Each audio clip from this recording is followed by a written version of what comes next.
नमस्कार, आप देख रहे हैं न्यूज फॉर नेशन और मैं आपके साथ वंदना। उत्तर प्रदेश में विधानसभा चुनाव होने वाले हैं, जिसको लेकर चुनाव आयोग भी उत्तर प्रदेश के 3 दिन के दौरे पर है और आज यूपी में चुनाव आयोग का तीसरा दिन यानी कि आखिरी दिन है। सबसे पहले तो चुनाव आयोग ने वहां पे सभी तैयारियों की समीक्षा की, उसके बाद सभी पार्टियों के साथ बैठक किया और अब आज लखनऊ में चुनाव आयोग के द्वारा एक प्रेस कॉन्फ्रेंस किया गया है, जिस दौरान चुनाव आयोग ने आने वाले विधानसभा चुनाव को लेकर क्या कुछ कहा है, आइए हम आपको बताते हैं अपने आगे के रिपोर्ट में। चुनाव आयोग आज लखनऊ में अहम प्रेस कॉन्फ्रेंस किया है। जी हां, इसके वजह से अगले साल यूपी में होने वाले विधानसभा चुनाव को लेकर जो खबरें आ रही थी कि चुनाव टल सकते हैं, इस पे अब विराम लग चुका है, यानी कि आने वाले समय में अब चुनाव ना टाला जाएगा। ये भी साफ हुआ है कि चुनाव की तारीखों का ऐलान 5 जनवरी के बाद होगा।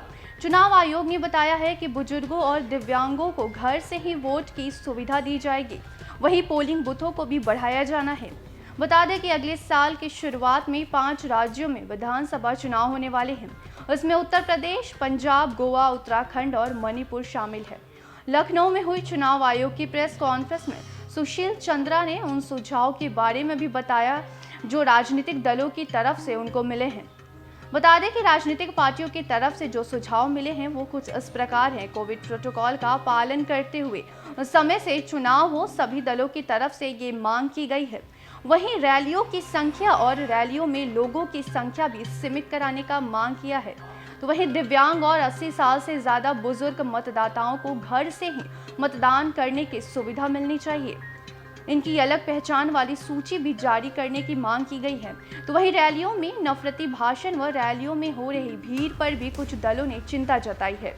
पोलिंग बूथ पर पर्याप्त संख्या में महिला बूथ कर्मी की भी मांग की गई है। बता दें, चुनाव आयोग ने कहा है कि कोरोना संकट को ध्यान में रखते हुए यूपी में पोलिंग बूथ की संख्या को 11,000 तक बढ़ाया जाएगा। प्रदेश में कुल 1,74,391 बूथ होंगे।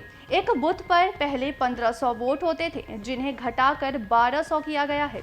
राज्य में 4,030 मॉडल पोलिंग बूथ होंगे। प्रति विधानसभा में 10 मॉडल बूथ किया जाएगा। सभी बूथों पर ईवीपी और वीवीपीएटी लगाई जाएगी। तो वहीं चुनाव आयोग ने भी कुछ सुधारों का भी ऐलान किया है। बता दें कि चुनाव आयोग ने कहा है कि 80 वर्ष से अधिक उम्र के वोटर, दिव्यांग वोटर, कोविड संक्रमित वोटर के लिए घर से ही वोट डालने की सुविधा होगी। अन्य आईडी कार्ड से भी लोग वोट डालने आ सकेंगे। तो वहीं सभी बूथ पर ईवीएम लगाई जाएगी। 400 मॉडल पोलिंग बूथ बनाए जाएंगे। हर क्षेत्र में आदर्श पोलिंग बूथ भी बनाए जाएंगे। यूपी में 800 महिला पोलिंग बूथ होंगे। लखनऊ में अपनी प्रेस कॉन्फ्रेंस में मुख्य निर्वाचन आयुक्त सुशील चंद्रा ने बताया है कि 18 से 19 साल के नए मतदाताओं की तादाद पिछले चुनाव से 3 गुना ज्यादा है।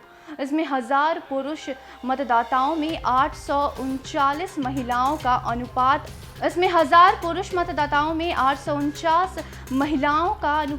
अब 859 हो गया है। मतलब 5 लाख महिला मतदाता बढ़ चुकी हैं। जी हां, लखनऊ में मुख्य चुनाव आयुक्त सुशील चंद्रा ने बताया है कि राज्य में अब तक मतदाताओं की कुल संख्या 15 करोड़ से अधिक है। एसएसआर 2022 के अनुसार अब तक 52.8 लाख नए मतदाताओं को सम्मिलित किया गया है। इसमें 23.92 लाख पुरुष और 28.86 लाख महिला मतदाता हैं।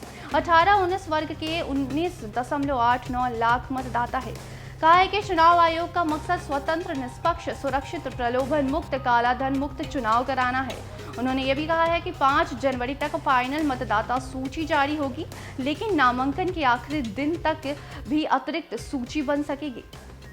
तो कुछ इस तरीके से जो चुनाव आयोग यूपी के 3 दिन के दौरे पर है, तो इसी दौरान चुनाव आयोग ने पहले सभी मंत्रियों के साथ बैठक की और उसके बाद आज लखनऊ में एक प्रेस कॉन्फ्रेंस के दौरान कई अहम निर्देश भी जारी किए हैं। किस तरीके से आने वाले विधानसभा चुनाव में चुनाव होने के लिए किस प्रक्रिया का इस्तेमाल किया जाएगा, किस तरीके से बूथ को बनाना है और कितने वोटर्स वहां जा सकेंगे, इन सभी चीज़ों को लेकर चुनाव आयोग आयोग ने निर्देश जारी किए हैं और साथ ही ये भी कहा है कि चुनाव की तारीखों की घोषणा 5 जनवरी के बाद ही होगी। तो अब जो खबरें आ रही थी कि कोरोना की वजह से चुनाव का डेट, जो तारीख है चुनाव का तारीख अब आगे बढ़ सकता है, तो उस पर विराम लग चुका है, यानी कि चुनाव की तारीख की घोषणा अब जल्दी होगी।